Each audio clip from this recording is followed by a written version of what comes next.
বলিউডের তারকা দম্পতি অভিষেক বচ্চন ও ঐশ্বরিয়া রায়ের মেয়ে আরাধ্যা কৈশোরে পা দিয়েছে। মা ঐশ্বরিয়াও সামাজিক যোগাযোগ মাধ্যমে ছবি ভাগ করে নিয়েছেন। তার আঙুলে বিয়ের আংটি এখনো জ্বলজ্বল করছে, কিন্তু বাবা অভিষেক বচ্চন এবং পরিবারের বাকিরা নীরব।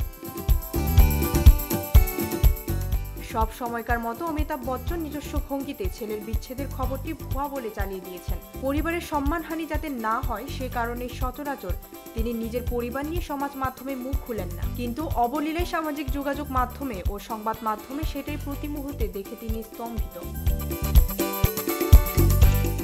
পাশাপাশি অমিতাভ হাসি মুখে গণমাধ্যমকে নিয়ে লিখেছেন, আপনারা নিজেদের কাজে একটুও ফাঁকি দিচ্ছেন না, অবশ্যই প্রশংসনীয়, কিন্তু প্রকৃত ঘটনা না জেনে দিনের পর দিন অর্ধসত্য খবর ছড়িয়ে পড়ছে, যা সাধারণ পাঠকেরা পড়ে নিজেদের মতো করে ঘটনার ব্যাখ্যা দিচ্ছেন। পরিশেষে তিনি আরও লেখেন, কোনো পরিবারকে অকারণে বিব্রত করতে এই ধরনের ভুয়া খবর কি কাম্য? সরাসরি এই প্রশ্নের উত্তর সংবাদকর্মীদের কাছে তিনি জানতে চাইলেন। ডেস্ক রিপোর্ট, ভোরের পাতা।